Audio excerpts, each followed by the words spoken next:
Ba-ba-da-ba. Ba-ba-da-ba. I'm gonna Ba-ba-da-ba. start the episode with that now.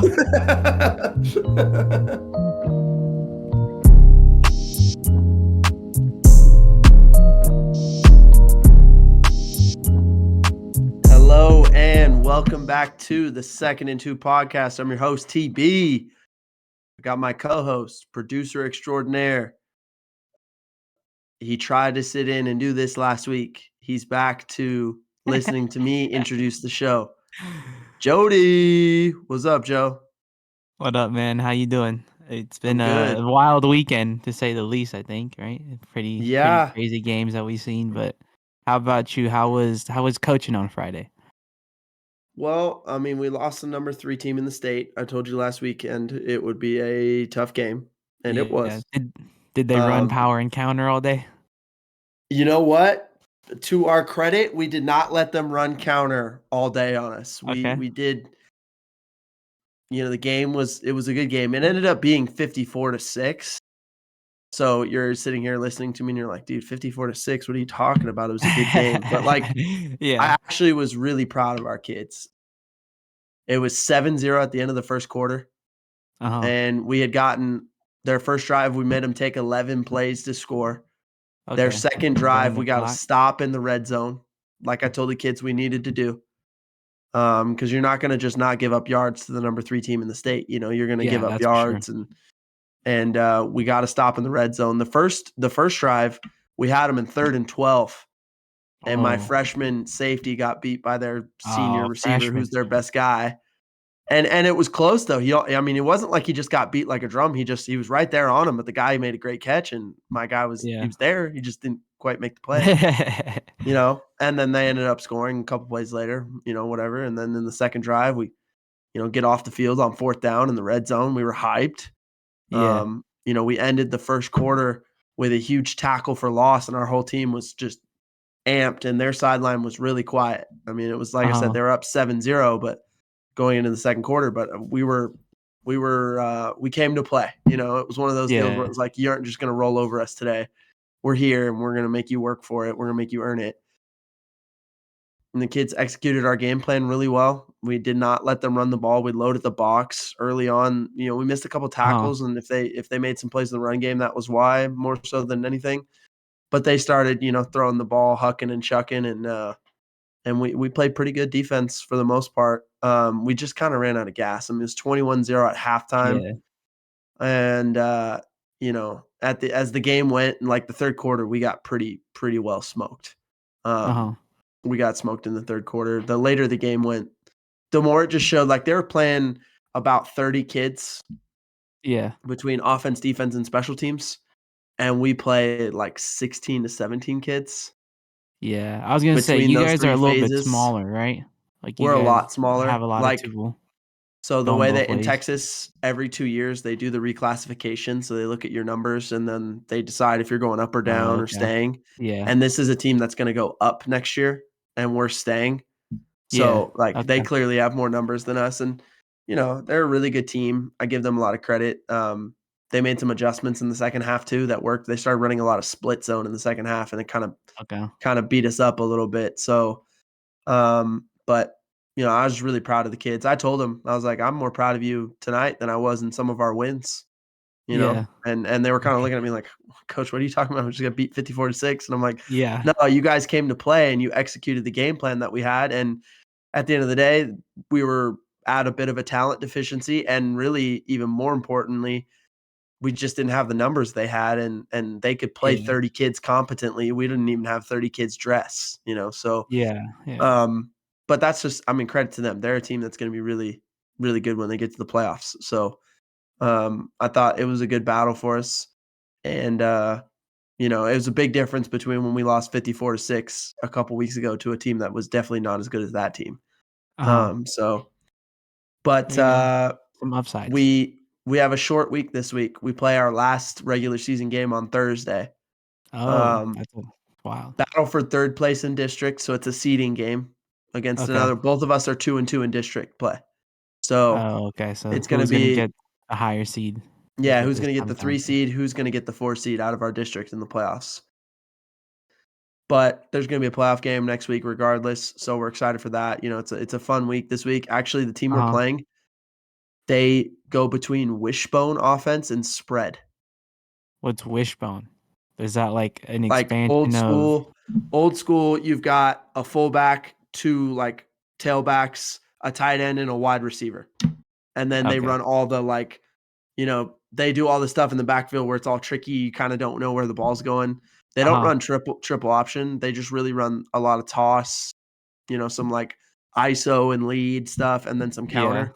Fake And toss with someone coming then underneath.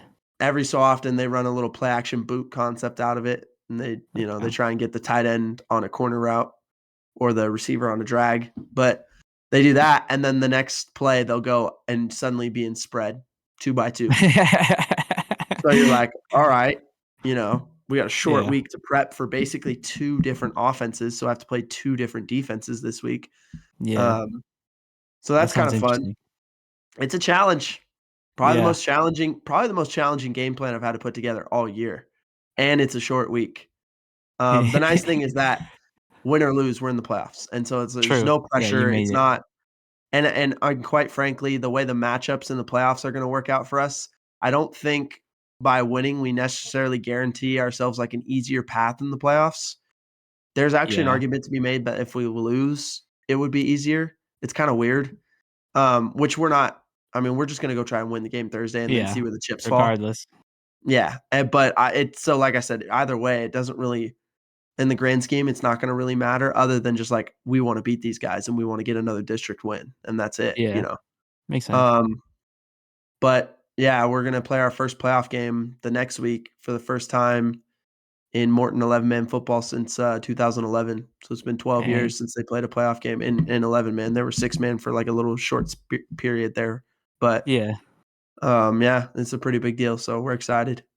Alright, so I have a question, not regarding the game, but is the last week of, like, every game or, like, the every season always a Thursday game, or is that just random that happens that way? So the way that we did it, the reason we did it, so in Texas, there's a referee shortage, which is happening around the country, by the way. Like if you're Okay. listening and you have any interest in being involved in football, like being a high school referee is a great service you're doing for your community because we just Yeah. don't have enough refs. So they ask for volunteers at the 3A and 2A Oh, levels to see dang. if they'd be willing to play on a Thursday or Saturday.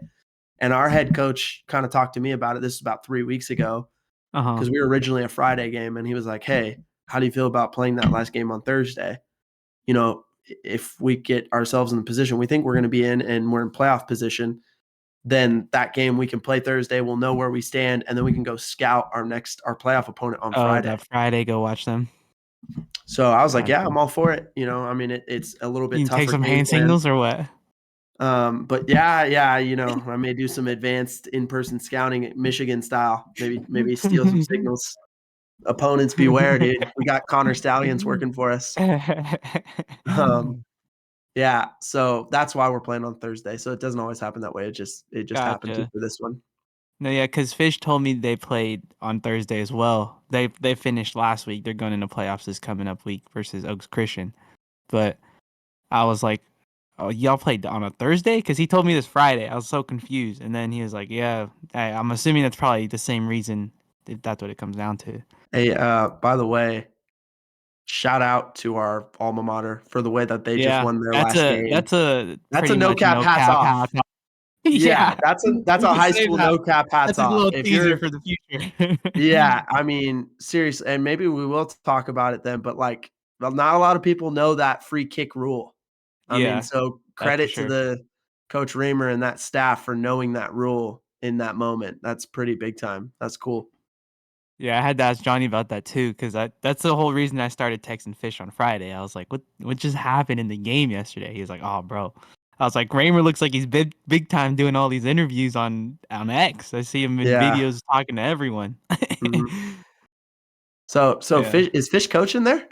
Yeah, he coaches. So they had him on freshman doing just like quarterbacks or something. I don't even know how he got involved really, but he started coaching this past year, and then he's in the box, he says, on Fridays, helping them Cool. out, looking at, like, with their defenses and stuff.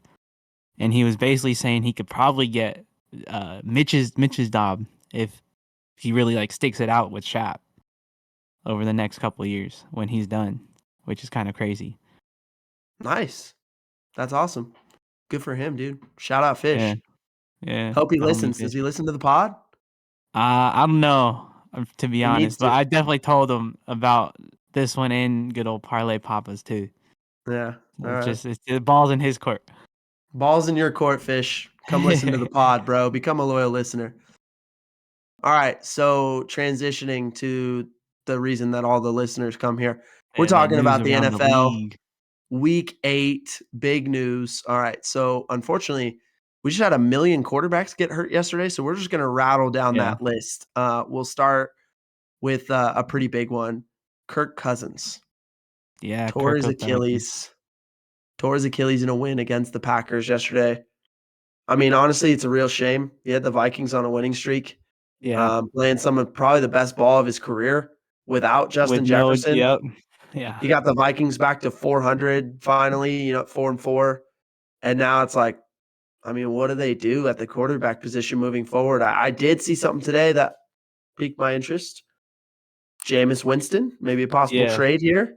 That's kind of wild. Thoughts? That'd be interesting. Been seeing him in purple, but I mean, we would love to see him ball again. He's eating some W's out there. Hopefully, if he Hey, does maybe get the that man can chance. go out there. He's got about half a season left. Maybe he can go out there and throw about 20 interceptions and 20 picks or 20 touchdowns. Yeah, He'll have a 1-to-1 ratio and throw for like 3,000 yards over the last 3,000, 9 games of the season. It'll be crazy. Give me and they a dude. finish eight The and league is nine more or fun if 9-8. yeah, the league is more fun if Jameis is playing quarterback That is for a definitely team for true. real. That'd be I think that would be a good one. No, yeah, another sad injury we got, and your man Matt Stafford hurt his thumb. He smacked some dude's shoulder on one of his passes. Visibly just in pain. I think you could even see like his arm kind of tensing up in that same replay.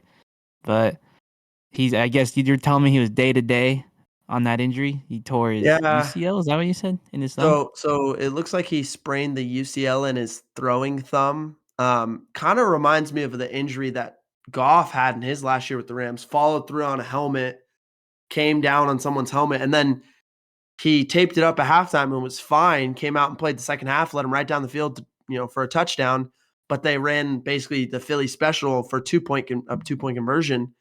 Uh And huh. on the catch, the way he, like, caught it and landed, it looked like he really aggravated it then, and that's when they took him out of the game and he never came back in. Yeah. So McVay says he's day to day right now. They're monitoring him. Real uncertain status for next week. I mean, they go to Lambeau next week. It's gonna be cold, Yep. hard playing surface, and then you have the bye the week after. I think it's pretty possible the Rams sit him. Just hit him. Yeah, I That noticed makes that sense. today they were searching for options in the QB market because right now their only quarterback on the roster outside of Stafford is Brett Rippon. Oh, Um, Stetson Bennett's still out.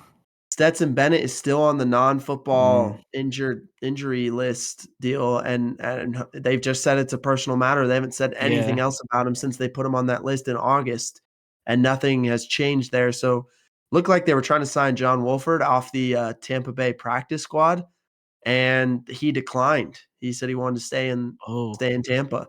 So I don't know what they're gonna do, but that lets you kinda know that what they're thinking probably, which is I would just guess they're leaning towards Stafford may not play and they need a backup quarterback to rip in, yeah. or they need to go sign someone that can actually play and start, and then Rippon would be the backup one way or the other, Josh but Dobbs, Kyler Murray starts now in Arizona. I don't know. I saw a lot of Carson Wentz floating around. Um, Philip Rivers. maybe, he's in San Diego. He's right there. Yeah, so we'll see. His status for next week is uncertain, but I kinda feel like if we had to lean one way, he probably won't play. So, the next guy who got hurt, a backup quarterback actually already, Tyrod Taylor, went to the Yeah. hospital after suffering a rib injury yesterday in an overtime loss to the Jets. He had to stay overnight in the hospital, and the question now becomes, what are the Giants gonna do at quarterback if Daniel Jones isn't ready next week? And also, how bad is that O-line? They gotten 2 quarterbacks hurt in one season. We're not even halfway through, or we're about halfway through. It's unbelievable. Yeah. I mean, I'm assuming it's pretty bad. I know, like 2 weeks ago, I wanna say, there was a dude on the intros where you're like, Joey Off the Diaz. couch. Like, yeah, exactly. I That's was so like, cute. "Alright, bro." Yeah. Yeah, So, I straight off the mean, couch. it's gotta be pretty bad if there's probably a lot of injuries, which isn't good, and I thought they had a better chance with Tyrod Taylor at quarterback than they do with Daniel Jones. Now they don't have him. I don't know how they're gonna look until that dude's back, you know? Mm, yeah. Um, yeah, I don't know. Tommy DeVito. I wanted to say Yeah, Danny DeVito. Danny. Tommy DeVito they didn't Yeah. trust him to do anything. I mean, they had I think with him in the game, they had something like -9 yards passing, or I don't know Dang. the exact stat. Don't quote me on that, but it was not good. I Yeah. mean, a lot of their throws So were he's like just showing screens, I Saquon. guess? Yeah, just screens. I mean, they were Dang. not trusting him to throw it down the field at all. The ending of that game was tough if you're a Giants fan. Um, Kenny Pickett, he also got hurt. Left the Mhm. Steelers game in the second quarter with an apparent rib injury as well in a loss to the Jaguars. Yeah. That was And tough. They Mitch lost by, Trubisky. like, 10, right? Yeah, Mitch Trubisky came in. Mitchell, not Mitch. And he was not great. So if you're a Steelers fan, you really hope Kenny Pickett's okay to play next week. Yeah, that's for sure. Because their defense was doing good. They were getting a lot of turnovers too. So that's just tough to see when your quarterback goes down and you're doing the best you can on defense to hold the other team, but there's no production on the other side of the field. Let's see. Another dude who got injured, we got Darren Waller also in that Giants game. He hurt his hamstring and left the game. I don't know how that turned out, but I do know I think he only had like a catch in that game, which is unfortunate because that was like Tyrod's Taylor dude the week before. Hmm. Yeah, I mean, the Giants, it just feels like they're having the The worst injury possible bug. year. They're having a crappy year after such a good year last year. It's I think brutal.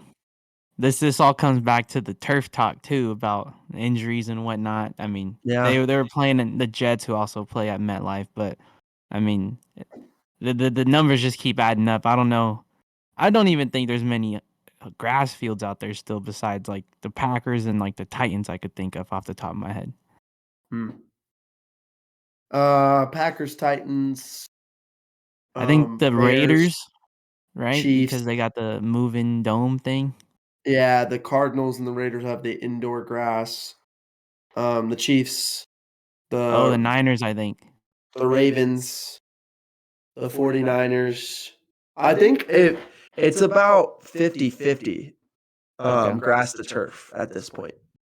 I But think a it's lot about more in the East Coast, I think, after we were just ratting those out, like Midwest area, kind of. I don't know. yeah, not many on the West Coast. It's really just San Francisco on the West Coast at this point. Yeah. And then I guess Arizona is west enough. Denver is grass. True. Um, and then Vegas is grass. So yeah, it's about 50-50. Um, so in other news, the Titans are saying right now they are not trading Derrick Henry. Hmm. Um, Nothing has piqued their interest. However, the Commanders seem to be open for business on their defensive D ends. line. Yeah, Oh, Montez Sweat and Chase Young both appear. Kind of seems like they're both coming up for contracts and they're going to yeah, maybe that's for not sure. want to pay They want both the of bread. them. So maybe they trade one, pay the other is the deal. It's kind of what it seems like is happening. Who do you like trading for? Either one of those guys, Joe. Anybody that you can think of Oh, off the top of your head that would be a like what great team that match? would want them? Yeah. Um, Shoot. I mean, I think if just based off the two, I think you go Montez Sweat. Our guy Chase Young has been injured decent amount over the first couple years of his career. Mhm. But if I were to send him anywhere, maybe the Dolphins. That could Another pass be rusher. something good. Yeah. Let's see. Yeah. They were looking nice this weekend, but let's see who'd they play. Let me find this. They played the Patriots again. Is that who they played? Yeah. Let's see. Another team I could think of. Maybe Dallas. I don't know. Oof, that would be brutal. But they won't trade him in division. Dallas, Yeah, that's for Philly, sure. the Giants are all out. No chance. Um, Um, Probably another AFC team then. maybe the Lions That would would be be kind of something. fun with pair him with Hutchinson. Either one Yeah. of them. We did have a trade happen today. Um, Who got the traded? Giants, Dexter Lawrence got traded to Seattle. What does he play? I don't D know. tackle. He's pretty good. D-tack. Okay. There you Mhm. go. The front lines. I mean, they do need that. They got a solid like DB core. Just Mhm. haven't heard much up front. I mean, they got Bobby Wagner too. That build up the front seven, get back to that run they had. You know, get a good defense back in like 2014, primetime Russ. But let's see. Oh, I'm sorry. Who- I messed that up. Leonard Williams, not Dexter Lawrence. Leonard Williams was the D tackle from the Giants that was traded to the Seahawks. My bad. But yes. But yeah, the Julio Jones, I guess, scored a touchdown this Eagles Commanders game. Kind of crazy. Back Yeah. with his guy AJ Brown, and now he's got tutties. Tutties. And it was a big moment too. And he went up and got it like old school Oh, he Julio mossed someone. in the end zone. It was like a 15-yard throw, kind of Uh a huh. pop up right in the middle of the end zone. He went up and looked like Julio Jones, dude. There It you was go. crazy. Go ahead, touchdown in that Commanders Eagles game. Yeah, he's officially back, dude. He is back like Texas And lastly, the Chiefs until they beat the lose to Broncos. Oklahoma. Sorry, Mitch. Yeah, that was a wild weekend too. We were just listening to that Yeah, group chat Oklahoma. between Johnny and Yeah, Mitch. Oklahoma took an L. Texas fans, I'm sure, were happy. Yeah, the Chiefs though. Go ahead. Yeah, they lost to the Broncos. They finally end their streak of like, I don't know, 16 games losing to them in a row or whatever since 2015. Wow. And last time that Wow. happened right there, baby. Super Bowl. I'm not saying that's gonna happen, but you know, things are looking better the past couple weeks with the Yeah. Broncos. I will say Broncos that are on a little winning streak. You buying it, Jody? You buying it?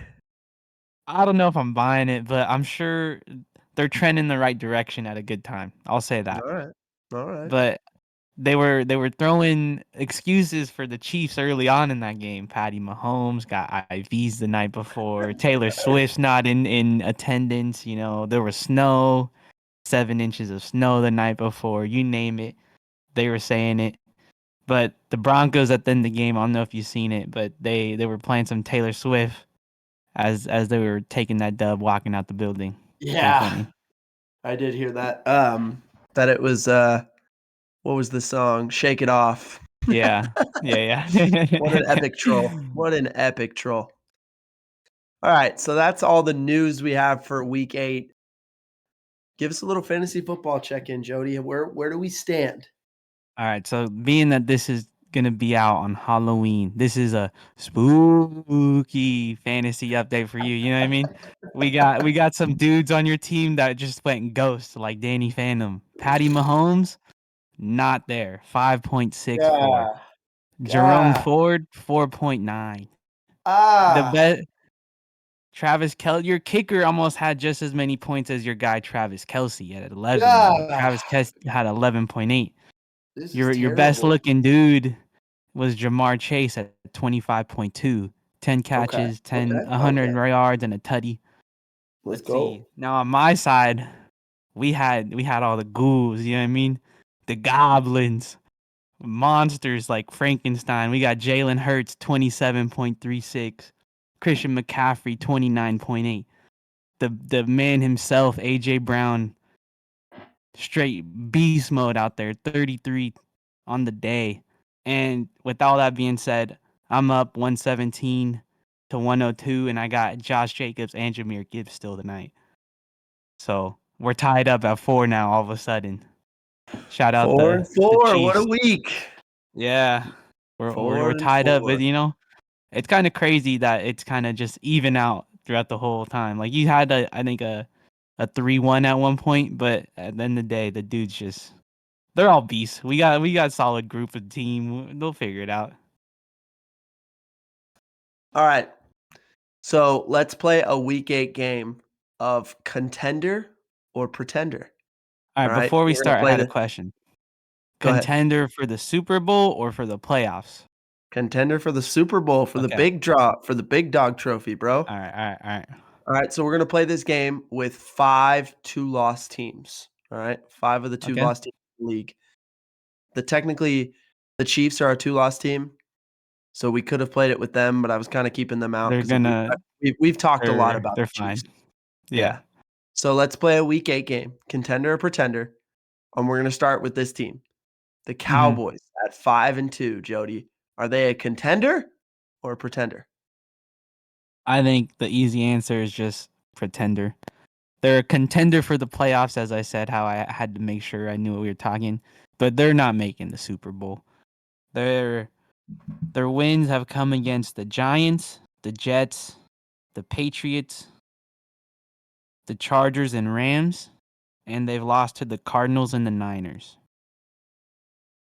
Now, I don't know where all those teams' records sit, but I think the best one on those wins that they have is the Chargers, and I think they're, I believe, 3-3 or something like that, 4-3.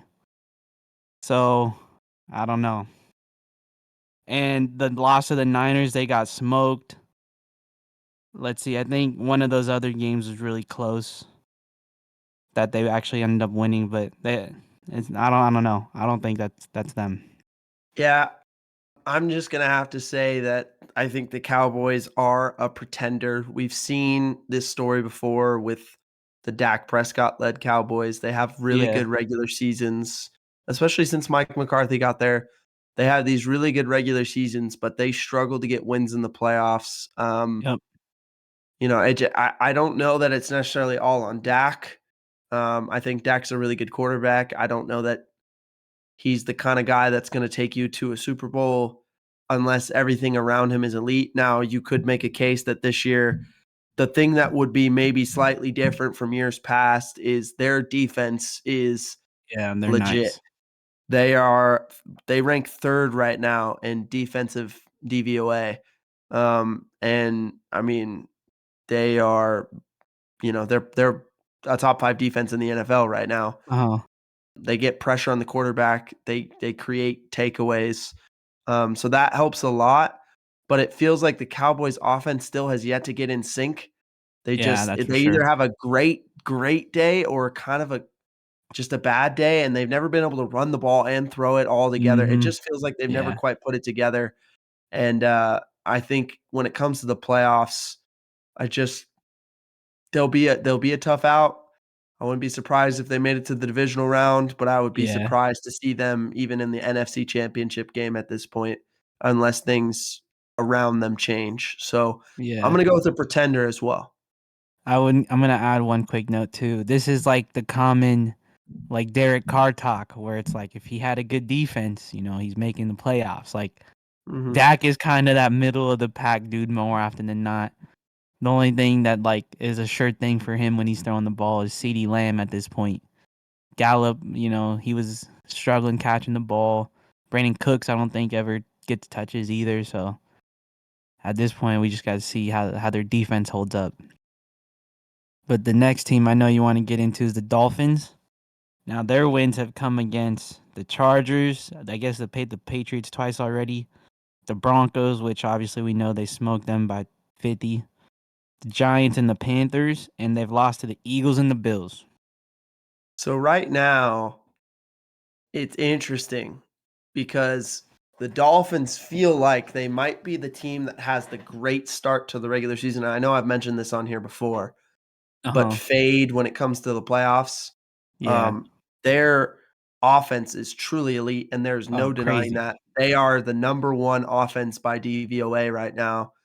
But by the same token, defensively, they kinda go like this. And when they've played Yeah. good offenses, like the They get Eagles, like the and the Bills, Bill. who can run the football and will do it, but then play, play action pass, elite mobile quarterbacks. They're defensively, Vic Fangio still hasn't quite sunk his teeth in. Now, it's hurt them that they haven't had Jalen Phillips, Xavier Howard, and Jalen Ramsey all in the same Yeah. game with Bradley Chubb and some of those other dudes on their defense, Yeah. Definitely. David Long. Like, they've not had all their best defensive players healthy yet. And Vic Fangio's only been there, since this offseason installing what he wants to run. So there is a theory out there that they could be better defensively later in the year. Going And forward. if that happened, we might be having a different conversation. But Yeah. as of now, I think I lean Pretender, Uh-huh. because their defense just isn't good enough. 22nd in defensive DVOA. You're not just going to outscore people in the playoffs. We saw the playoff environment True. they played in last year was in Buffalo. It was freezing cold, right? Like, you I just they can run the ball, which helps them a lot because they're not just one-dimensional offensively. They're elite everywhere on offense, but I just don't trust their defense well enough right now to truly label them a contender. And they play the Chiefs this weekend in Germany. Yep. That'll be a Yeah, that's what I was about huge to say. test. Good. Yeah. Good factor in right there. But then following that, they don't have much anyone else besides the Cowboys, the Ravens, and the Bills closing out their year. They got the Jets twice, Commanders, Raiders, and Titans. So I mean, they could be sitting at a solid like 11-6, maybe 12-5, and we'll be seeing. This will be a better conversation then, because closing out the year is going to be tough. And like you said, the Chiefs game this weekend will be a good tall tale sign. But I think I'm in that boat where their defense was looking better. Granted, they were playing the Patriots, but I think with Jalen Ramsey back, they had a little more oomph out there. So I kind of want to say contender for the Dolphins. That's where I'm gonna leave my head. Okay. Contender. So we both believe the Cowboys are pretenders. We're split on the Dolphins. Our next team, Seahawks. So you think Seattle is a pretender or a contender right now? All right, so they've beaten the Lions, Panthers, Giants, Cardinals, and Browns, and have lost to the Rams and Bengals, which might not sound all too crazy, but I think this is probably the most impressive so far out of the teams that I've mentioned. The Lions, right? We'll be seeing them in a little bit on this list. The Panthers, they finally got a win over the Texans. See, Giants, of course, has been on this list every time, and the Cardinals has been on the Cowboys list. But the Browns is probably the most impressive one, which was last week, I believe. Or I guess this past weekend, they won by 4. And then the Rams and Bengals. The Rams were looking good when they played back then. A lot has changed since, but the Bengals have also been struggling early on, but I think they're back now, Yeah. finally. But if when we get to the end, I had these teams all ranked and where I think they could be in terms of contenders. But so far between these 3 teams, I like them the most, but I still think they're a pretender. I don't think we seen it last year. Geno balled, right? They got to the playoffs and then kind of went ghost like Danny Phantom again. So, and they're just up and down. They've had a lot of injuries at the receiver position. Like, it's tough. I think they're a pretender though. Yeah, I think, offensively, they've been efficient this year. They're again, I've been referencing a lot of DVOA. I just think it's one of the better football stats once you get past week 8. Yeah. What does that stand Um, for, by the way? what is it? I can't remember what DVOA, what does it stand for? It's like adjusted. Now you put me on the spot, bro. My bad. I thought you knew. I got you right here. It says It's defense adjusted adjusted value over value over hour. average. Yeah. Okay. Um, It's yeah, I mean, it gives you a general hierarchy of where their offense, defense, and special team stands, and then it'll give you overall team rankings. So I've been kind of referencing that. I like looking at that. I think Gotcha. it's generally pretty reliable. The Seahawks are 9th on offense in DVOA right now, so they're one of the better offenses in the Yeah. league. Geno's been efficient. He gets the ball out. They've got a great trio of receivers. They've got a great duo of running backs. Their offensive line has been not as good as it was last year, but good enough for the most part. They've sustained some injuries and been able to get past it. Defensively, I don't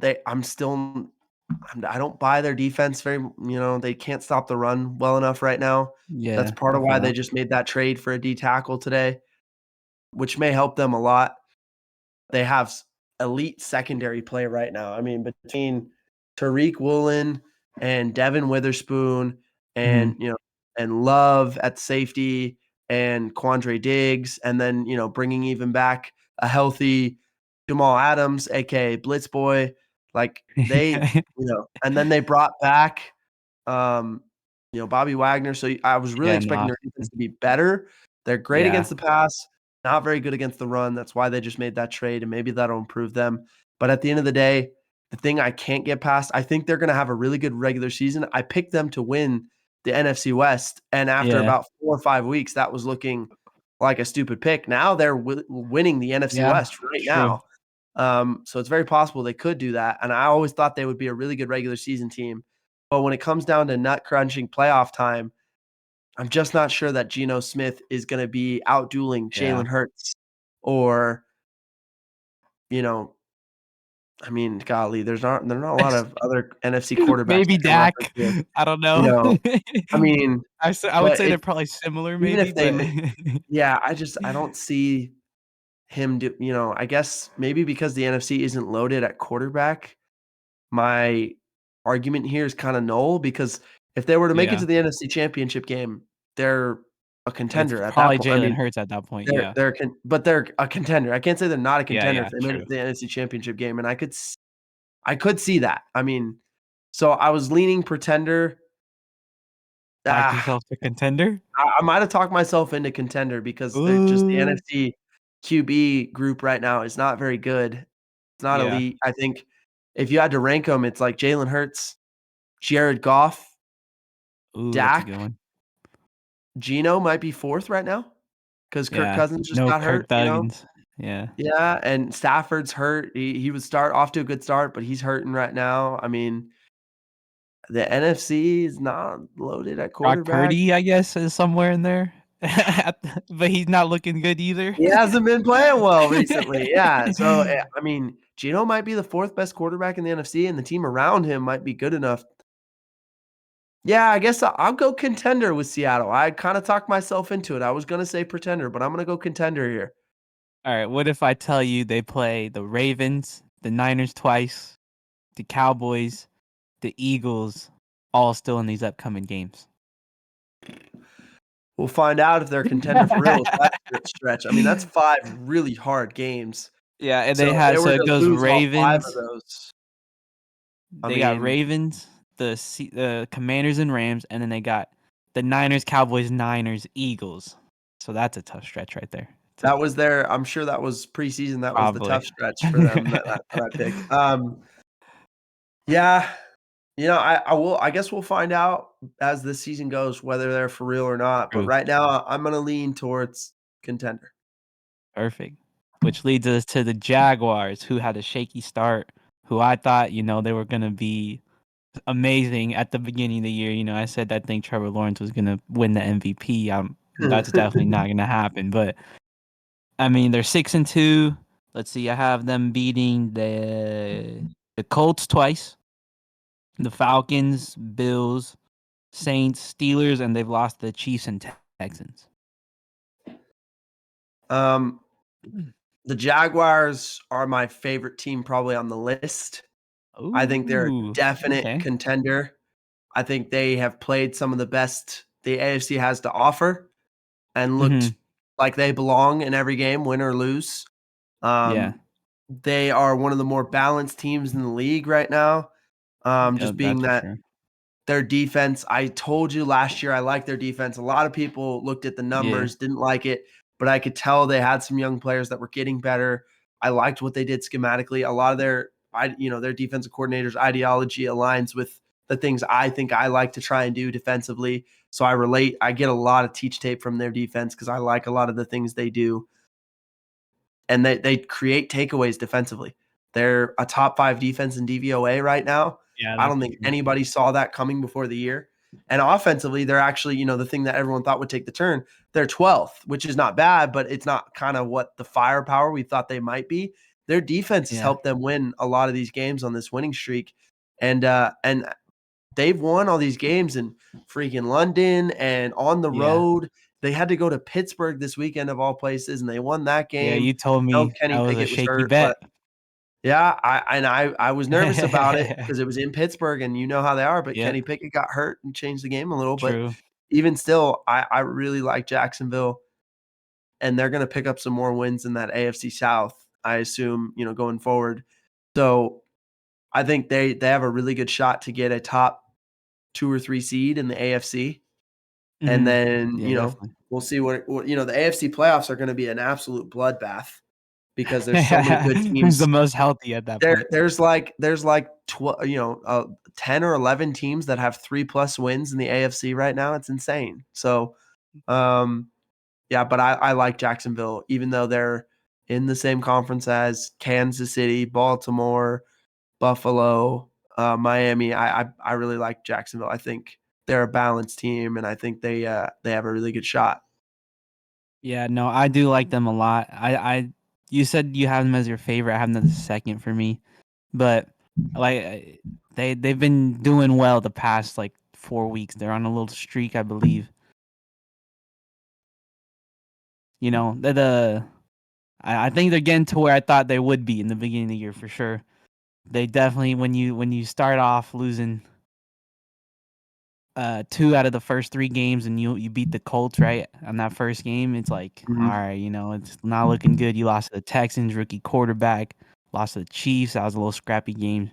But let's see, their coming up schedule, they got the Niners this coming up week. That'll be some fun signs, see how he could do against their defense. And then after that, the next ones that are hard, Bengals, Browns, a couple weeks out, and then Ravens. Ooh. But then they I'm close gonna out be close out real with interested in those 7. Bengals and Ravens games. Yeah. But that's like 4 weeks out, still a month away, so they got time to, get their things right. I think they also have or no, they just had their bye actually, never mind. I'm not gonna say that. But no, I believe the Jags are definitely getting in the right mindset going forward. They're looking nice, and they got everything rolling for the most part. They got that tough stretch what'll prove whether that's a true statement that they're a contender or if they were just faking it till they made it. But to close out this game of contender or pretender, we got the Lions who are playing at the moment, which I don't know. I'm assuming you got a score update. I don't know if you do. I don't want to put you on I the don't think the spot, but I game has think you quite normally team started it yet. up. Oh, Or really? never mind. I'm just kidding. I forgot it did start. I saw 8:15, and I was thinking I was still on East Coast time. It definitely started. They're Oh, up there you go. 9-0 in the second quarter right now on Okay, the there you Raiders. go. So the Lions have beat the Chiefs in that Week 1 game Thursday night. They got the Falcons, Packers, Panthers, Bucks, and have lost to the Ravens and Seahawks. So the huge part of me wants to really like the Lions because they're a feel good story, and I just Yeah, like definitely. the people who work in that building. Dan Dan Campbell, Campbell, Jared Goff, Aiden Hutchinson, hmm, their GM, who's uh, Brad Roseberry. Wolf. I don't know. No, but I'm completely blanking on his name, and I apologize for that. But I just really think all the people in that building have the right kind of character. They do things the right way. They've worked really hard to sort of rebuild that franchise and the image of it. And so I really want to believe in the Lions. But when you Yeah, rattle off their wins and losses, it's I mean, they've beat bad teams and they've lost to the 2 good teams they played. And yeah, not and they just like got lost to smoked the by the Ravens, Ravens. they got smoked. So their schedule's been light so far. However, their defense has taken a major uptick from where it was a year ago. And offensively, they're as good as they've been. I mean, Jared Goff is playing some of the Mhm. best football of his career. He looks like the guy who was kinda in the conversation for the MVP with the Rams the year they went to the Super Bowl with him. He looks like that. They've got all these weapons now between, Jameson Williams and David Montgomery, who I know is hurt right now, and Amon-Ra, Amon-Ra St. Brown and Sam Laporta and Gibbs and, David all the Montgomery. I don't know. yeah, all the other guys that, I'm sure I'm forgetting guys right now, Josh Reynolds. Like, all those guys, they're an embarrassment of riches of offensive talent, and their offensive line's really good. And now defensively, they're starting to catch up, with some of those top Yeah, picks finally helping them out. Yeah, I think, the Lions, I kinda wavered on them because their schedule hasn't been good, yeah, but I think I'm leaning towards Contender because I think the same reason I talked about with the Seahawks. I think the team around the quarterback is so good, and we've seen Jared Goff get to a Super Bowl. I've seen him do it. true. That's more than I That can is say true. for Geno. Yeah. And, so I'm gonna lean towards Contender for the Lions right now. Alright, so I think we'll be split again. So closing out the year, their next toughest game, I guess, is the Chargers next week. Following that, the Cowboys late in the year, because everything else is divisional, and the Yeah, Broncos they got. So it'll be interesting. I do they should think have a really good record is what we're saying. yeah, yeah, exactly. So I think that for that reason, I think they're a pretender, bro. It's just like we said, they got smoked by the Ravens. That's probably the most telltale sign of any like Super Bowl implication early in the year, where you get that good team that especially that's on the other side of the conference. I don't know, man. I do like I said, I do like them a lot. They're a great team to watch. It's just I don't think they'll have like the if we were sitting here talking about the Cowboys, right? We already talked about them. I think their schedule's a lot harder than what the Lions are gonna have to go through. And I don't know, maybe we get lucky and see them play each other in the playoffs and figure out who truly was right on this decision. But I don't I do like the Lions. I love watching them play, but I just can't sit here and tell you that I think they'll be able to get through the playoffs and get to that Super Bowl. Alright. So, you said you had a ranking. If you had to rank Yeah, these teams, most likely to be a contender versus most likely to be a pretender, how would you rank yeah. them? So I went the Dolphins at 1, Jaguars at 2, Cowboys 3, Lions, and then the Seahawks. So, my ranking would be Jaguars 1, Lions 2, Seahawks Okay. 3, Dolphins 4, Cowboys 5. Okay. You like Um, you just banking on the NFC being more parity, I'm assuming, right? That's what I'm taking out of that. I mean, I have Jacksonville 1, Yeah. so No, I get that. but But I mean and like I the just other I don't know. Seattle and Detroit, their They're defenses are so similar. much better than Miami's. I mean, I know they play in different conferences, but, like, Yeah.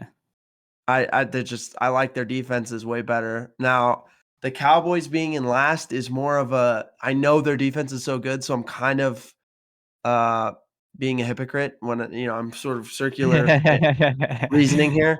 I just Yeah. don't when it comes to the playoffs, I just don't really trust Dak Prescott and Mike McCarthy Yeah. to get the I get job that. done. I need to see it from those guys before I can say, "Yeah, I trust them." Uh-huh. So, that's why they're 5th. The Dolphins, I just have this feeling they're the team that's they'll get out to the big good Look record pretty in early, the and season. then all of a sudden we're sitting there in the wild card and they lost to the Bills, and we're like, Yeah. "Oh, yeah, they were never for real." So, Yeah. I get that. I could be wrong. I'm not, but unless that defense really improves, I just don't see it with the Dolphins, as good as their offense is. And then, the Seahawks and the Lions are both sorta they were 2 teams I was kinda shaky on, I wasn't sure, but again, the NFC is so weak and their defenses are Yeah. so good, and their quarterbacks are probably 2 of the top 4 in that conference. So, I went contender with those guys, and then the Jags are the Uh-huh. team I feel the best about because they're the most Yeah. balanced. Good defense, good offense, great quarterback, good head coach who's won a Super Bowl in They a were doing really good hard last year, conference. had a nice run. Yeah, really hard conference, Similar but team. pretty soft division overall. which Uh-huh. makes their lives easier, in terms of picking up wins and then being healthy for the playoffs and, like I said, possibly competing for not just home field, but maybe you try and get a bye. Maybe they can go for that True. best record in the AFC. I don't know. Yeah. I mean, that makes sense. But we come to our favorite part of the show where we give out awards to everyone in the league. So we'll be kicking it off with the Tukwa Gamer of the Week award. I'll start it off. I got Jalen Waddle this week from the Dolphins. My man did 7 catches, 121 yards, and a touchdown. Meanwhile, his homie Tyreek over there had, I think, 100 as well and a tutty. They're just eating it up out there. They played the Patriots, as I said. But one thing I do want to see improved, my dude had 12 targets. I don't. We gotta up those numbers, bro. If you're getting the touches, you might as well be able to make something else happen because he could have easily got 150 at that rate, you know? So Jalen Waddle, he's my Tukwa Gamer of the Week. 7 catches, 121. My Gamer of the Week award pains me to give out because he did it against my team, but I Yeah. got to watch CeeDee Lamb absolutely obliterate the Rams for a stat line of 12 catches, 158 yards, 2 touchdowns. He crushed single coverage all day long, no matter who was covering him. Yeah, he was a dog. I think he started hearing early in the season when people were like, "Hey, is CeeDee Lamb really a number one?" A lot of people were talking True. about that. It's been about a year since they traded Amari Cooper to the Browns. There was all that, and it Yeah, kind of got true. to that point. True. And then recently he's been absolutely killing people, and it led to a career day against the Rams. Really rough to watch. Yeah, that dude snags all the balls. He's a monster, literally. Love watching him play. He my favorite is his first down celebration. I don't know. For those who weren't watching, I hit the little where he's like sniffing the first down marker. I think that thing's so clean. But next up, we got the Jody Dog of the Week. Taking it back to running backs. I think I've stayed away a little bit. I'm going Alvin Kamara from the Saints. My dude balled out. He had 17 rushes, 59 yards, and a tutty. He had 4 catches, I think, on 6 targets. 1 touchdown is there as well, receiving and 51 yards. My dude is going crazy. That's all I got to say. He looks like he's back in full form from before he was gone. You know, he had that like 3-week break. We didn't get to see him play, and now he's back. Will them Yeah, the dub. not much else to say there. He's balling. I'm Yeah. gonna go minor setback for a major comeback this week. Is kind of a special one. I'm going with Kirk Cousins. We talked about he tore the Achilles yesterday. It was devastating for the Vikings in their season. You know, to finally get to 4-4, they're kind of jump starting it. They're getting Justin Jefferson likely off the IR soon, and now they don't have a quarterback who can legitimately get True. that guy the ball. But more than that, really focusing on Kirk. It's a contract year for him. He's coming off the Netflix Mm-hmm. QB show. A lot of great publicity. A lot of people loved what he was doing this year, playing, as I said, some of the best football of his career. And now he's going to go into the offseason with real uncertainty. He's Yeah, coming off a definitely. torn Achilles, doesn't have a contract, doesn't know what team he'll be playing for. And yet, I would say this: no matter where he ends up, I think Kirk will still be a really productive player. He was not a guy who necessarily relied on his athleticism. Not to say that he didn't use it, but I think his obvious strength is in the pocket as a true pocket passer. So I Yeah. think he can still be a really productive player, even coming off the ACL or the Achilles tear. So in the grand scheme of his career, I think this is a minor setback for a major comeback. Yeah, no, I agree. My Munoz Award winners from that game, and he's probably the most like old school looking quarterback out there. My dude goes under center a lot. He's in the shoddy, a little play action here and there. He does it all. And when I saw him go down, you could just tell he was visibly upset. Not just because like he was injured, but like you knew he was like, I can't be out here with my guys no more, you know? Like they had him on the cart and he was still sitting there watching before they rolled him out. Like my dude's just a man of great character. And even last week when Justin Jefferson pulled up with the chain, like he's just a great dude, you know. It's Kirko tough. Chains. Yeah. So yeah, it's definitely gonna be sad. I want to see his recovery. Maybe he gets out there with Aaron Rodgers and he comes back even stronger at this rate. Yeah. But this week we got the No Cap Hats Off Award, which I'll let you talk about the Shap one, but I'm gonna get into the one I had written down right here. It's gonna come from the Browns game. So they threw, or I shouldn't say they. I guess PJ Walker threw a pick, right? And the dude like caught it, fell on the ground, and David Njoku, instead of like touching him down right there, right, just past where the line is or the sticks was, he came in, punched the ball out of the dude's hand, never like touched him, just hit the ball, and then recovered that as a fumble and got a first down on a third down conversion. It was crazy how it Wow. all played out. And it was just more about the awareness to not touch the dude because anyone would just be like, oh, he's on the ground. Let me just touch him right here and let him advance. But he came in, punched it, and then recovered it. And they kept the chains rolling. Nice. Heads up play. Another Yeah. heads up play. We kind of said it, but Chaparral High School in Temecula, California, playing Roosevelt, to secure a spot in the playoffs. And Chaparral is down in the final seconds of the game. Roosevelt punts from their own end zone. Chaparral fair catches it, and by my understanding, initially sent out the field goal team, but then called a timeout, and it indicated to the referees that they wanted to use a free kick. Not a lot Yeah. of people know that your first play after fair catching a punt, you get a free kick if you so choose it. And since Mm-hmm. they were on the 25-yard line going in, they could choose a free kick. So then it looked kind of like a kickoff out there, but Yeah. he kicks it through the uprights. It's 3 points. And he Yep. kicks through the uprights, 3 points, wins the game. I mean, kind of a wild way to win it. And like I said, heads up play by the staff to understand that was the Yeah. rule and to use it and apply it in a moment where the difference Use between seeding. Yeah. the difference between you winning the game and losing the game might be the fact that you used a free kick versus trying to kick a field goal against a live rush. True. Um, Yeah. and the kicker had already missed one in Snap that and game. hold and Yep. everything else. A lot more things could go wrong versus the free kick. So Yeah. huge, huge, great job by our alma mater. And way to go, fellas. Good luck in the playoffs and the CIF playoffs this week. True. True. Which leads us to our Strahan Munoz Big Fellow Award.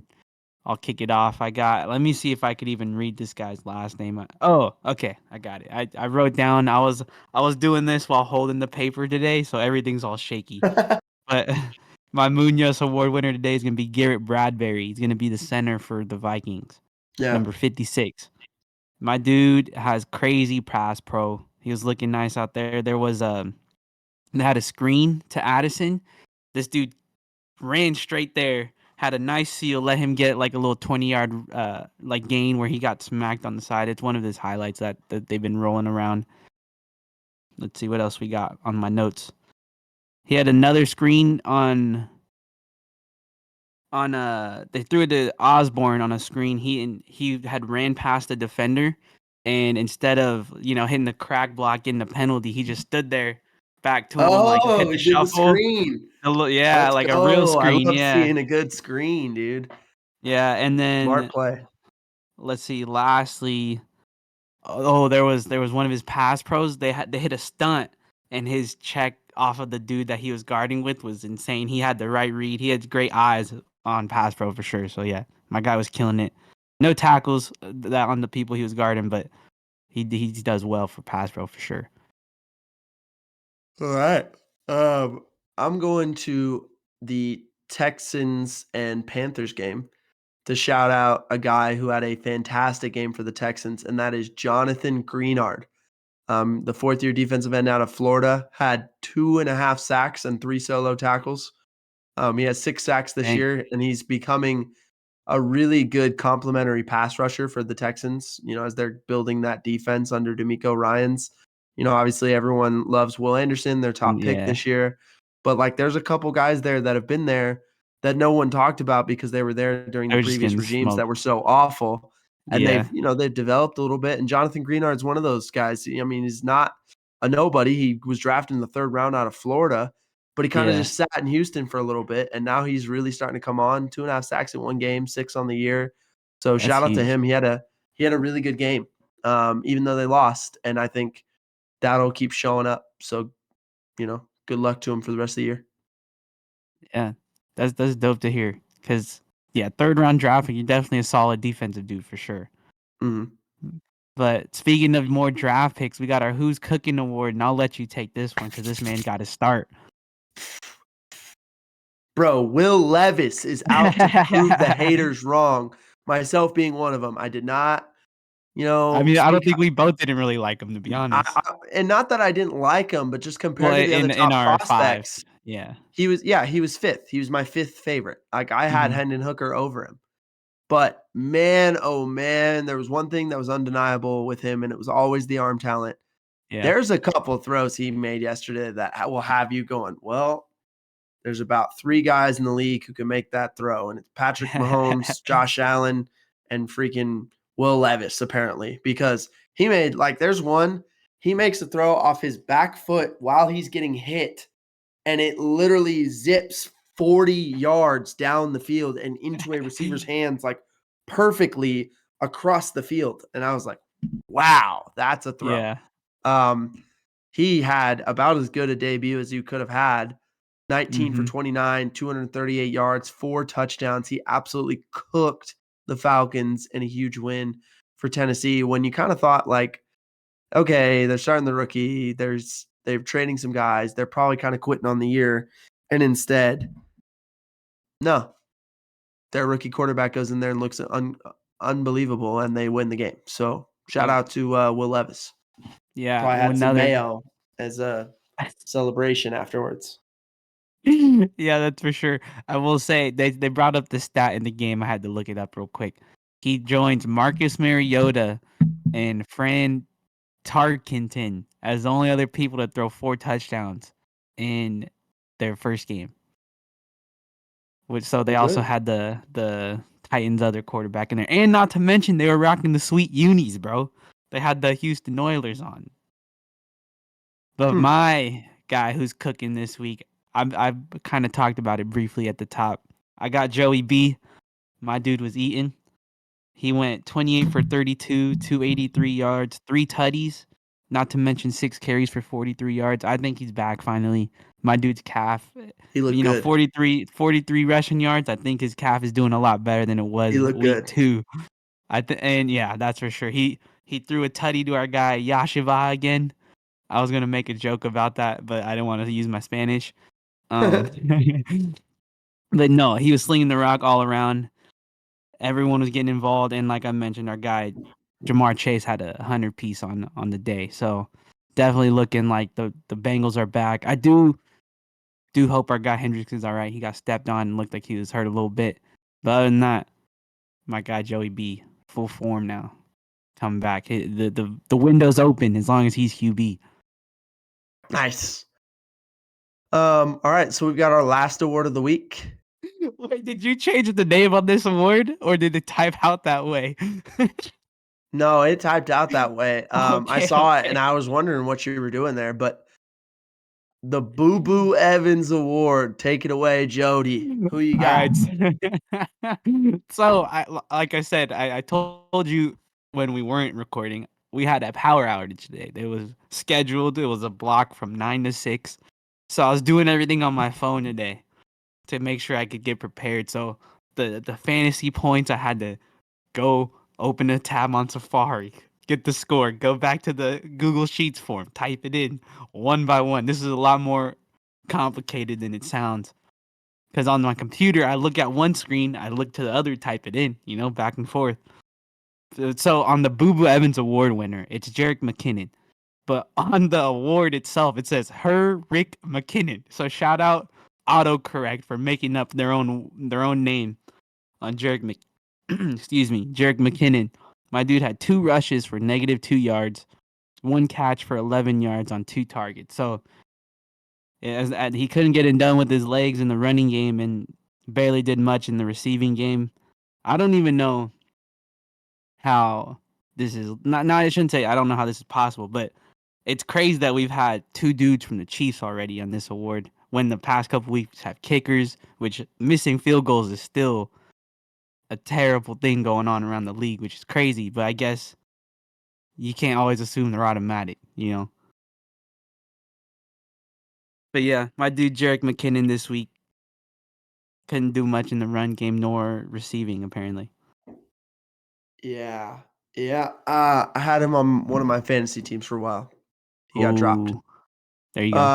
All right, we're gonna go to our last segment of the week, the turnover on downs. Set your drum rolls up because it is first down, my friends, and we're gonna go look at a trend. You know I love to look at trends. Couple things I saw this week, but one of the things I was most interested in, we're talking about how defenses are adjusting to empty. And traditionally, you have two choices versus empty, right? You can play coverage, Uh-huh. or you can send the house. And Okay. teams recently have kind of started finding a little bit of that middle ground where they're not necessarily sending 6, they're sending 5 and playing coverage behind it. So you'll see the Buccaneers are going to just run kind of an old school concept that I have always referred to as like spacing. You've got the hitch with the slot fade, and then they're just inside going to run another hitch, and on the backside they're going to run a hitch with like an over route behind it, right? Yeah. So what it looks like right now, if you're the Bucks, looks like you're seeing, two high safeties, maybe some form of zone, quarters look, maybe two man, something like that. And instead, after the snap, this safety is going to rotate down. This safety who was showing pressure over here is going to come out and play man on the back.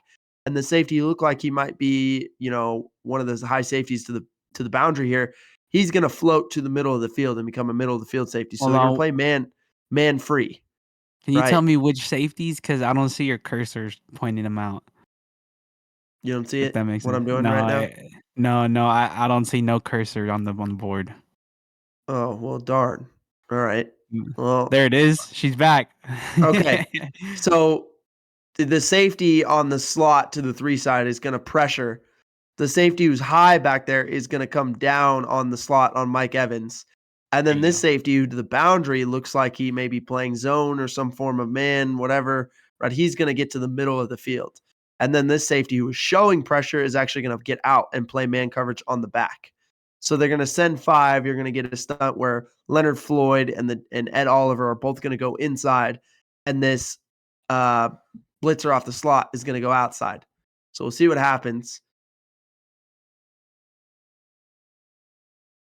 As the play develops, he gets in the face of the quarterback. He's able to hit him Ooh. and disrupt the timing of the play, cause a negative play for the Bucks, and incompletion here. Could have been worse, really. Baker identifies it late here. He sees the free runner. He wants to get rid of the ball, but none of his receivers are quite there. So by the time he finally throws it and kind of ducks his head into the pressure, it just is an incompletion. Could have been much Yeah. worse for Tampa in this Thursday night game from last week. But yeah, teams are responding a lot now to empty with sending some kind of pressure, but not necessarily sending the house like you might have seen in years past. So it's kind of a fun counter to empty. Not that we see a lot of empty in the NFL, but we see enough of it that when teams do Yeah. something like this, you notice. Well, I know the Niners are definitely a user of empty. They got plenty of dudes that could catch the ball out there. So it'll be interesting to watch. Let's see. For me, second down, we got the bet for next week. Oh, I didn't pick a winner yet. This isn't good. We already got bad juju. All right, so I got the Cardinals and the Browns. Cardinals at +7, I guess. Let's see. Rams and Packers. Rams +3. That's in Lambeau. I'm worried about that, but I don't think it'll be too bad. I guess if we don't have our guy Matt Stafford, I probably don't like that one anymore. Yeah. Let's see. Washington. So the Commanders and the Patriots over 40. I got the Chargers versus Jets. Chargers at -3. And then Bills and Bengals. I got the Bengals money line.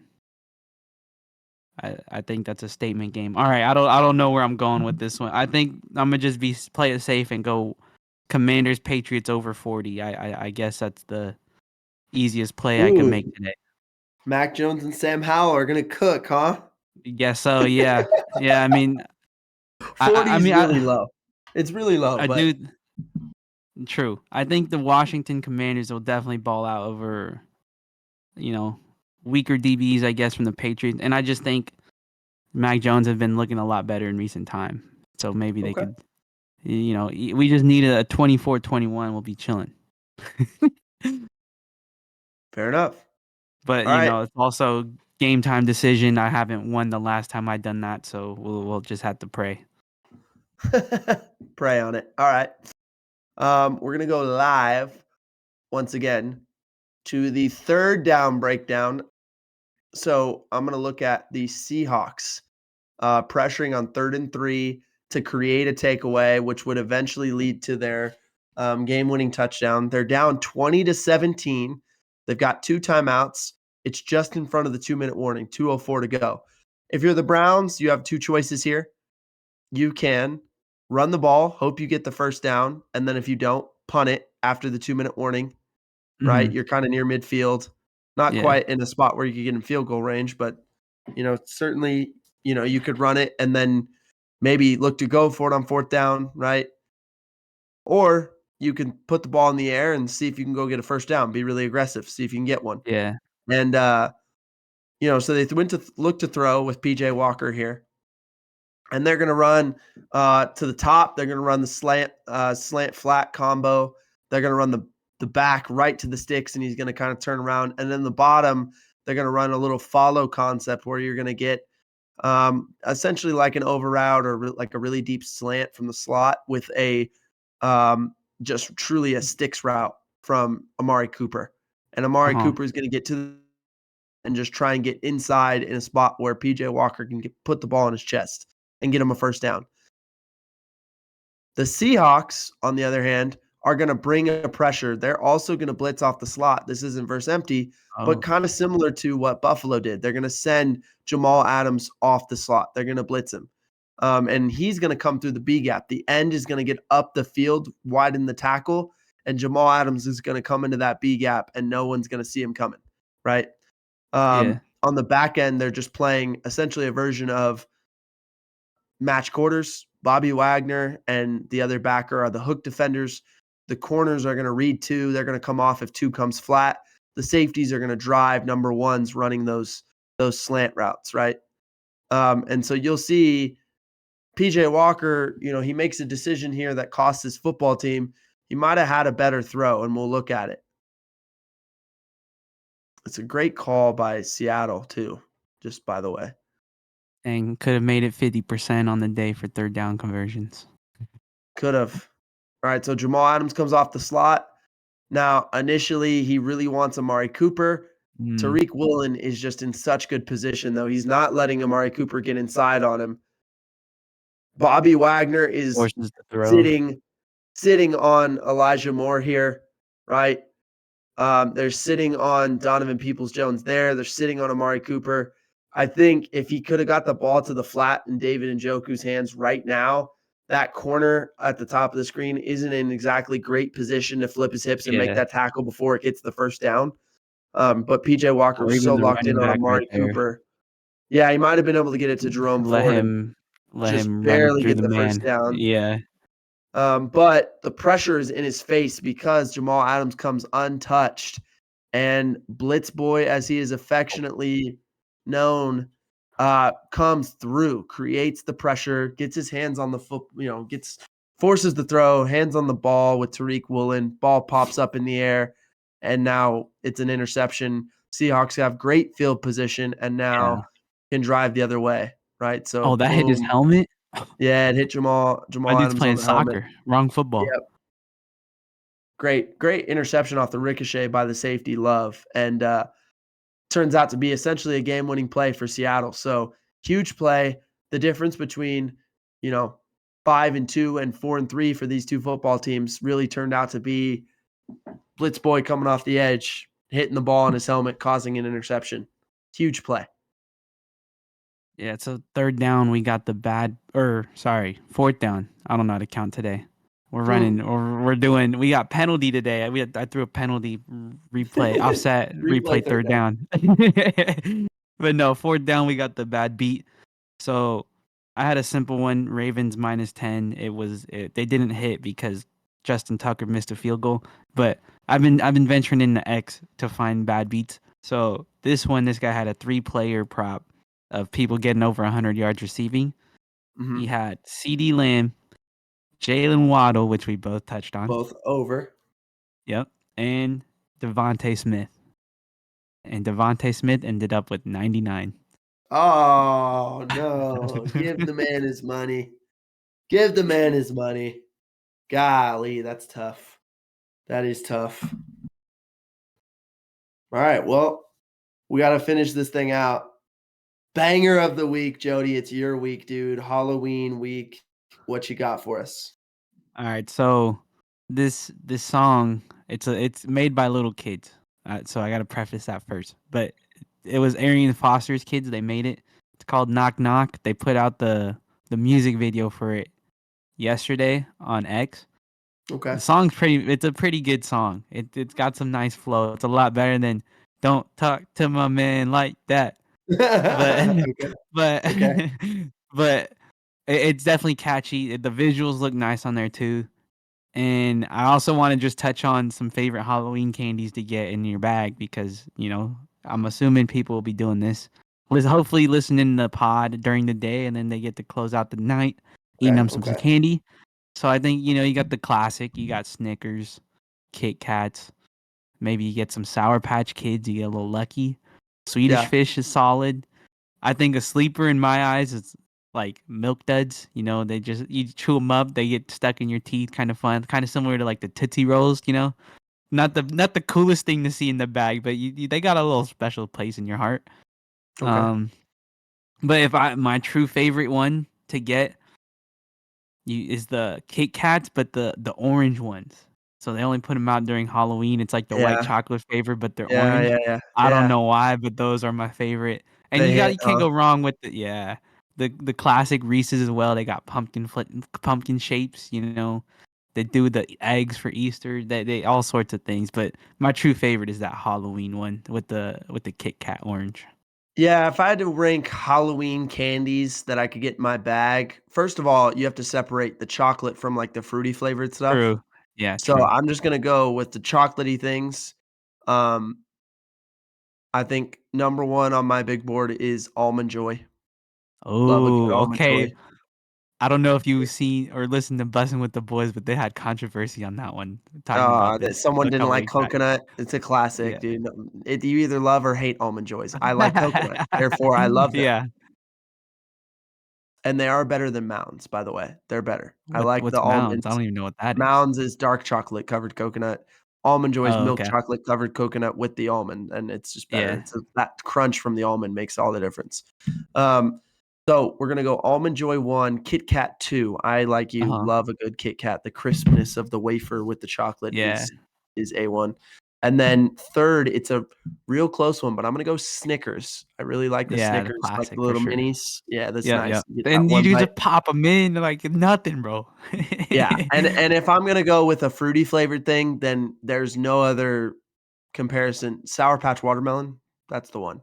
Yeah. Those are if you get those, that's even cooler because not many people carry those. They'll have the regular Sour Patch Kids, but not the watermelons. Yeah, the Sour Patch Watermelons are it. So, Yeah.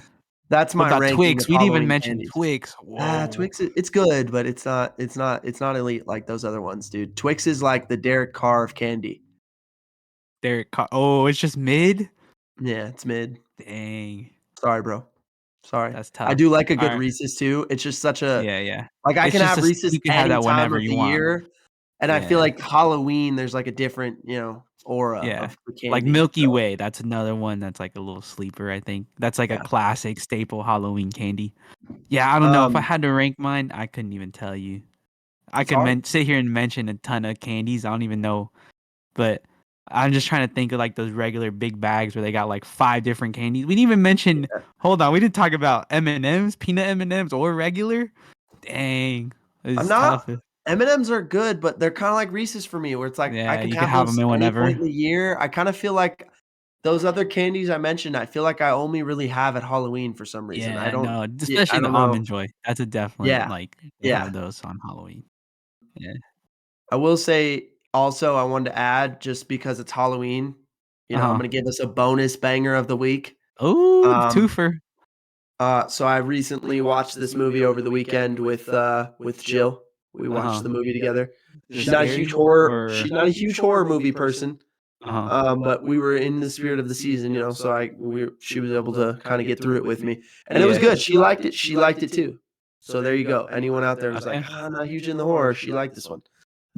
Based on a video game. It's on Peacock. It just came out. It's called Five Nights at Freddy's. All right. Oh yeah, Now, I have seen the commercials for that. it was good. I enjoyed it. Alright. It's a fun watch. It's a little out there. You got to kind of like hang along for the ride and the twist at the end and all that good stuff. But yeah, it was. I thought it did a good job of capturing the essence of the game. I only played the game once ever, but Uh-huh. my little sister played like all of the games. Apparently, there's multiple of these things. Okay. And she had me play it with her once, and I was like, "Oh yeah, I remember all this." It captured the essence of the game pretty well for a movie. So, highly recommend if you have Peacock or a way to stream that somehow. Yeah, Five Nights at Freddy's. It's a good watch. It's a fun one. for sure. But with Yeah. that all being said, brings us to the conclusion of the episode, which means our guy Ray taking us out.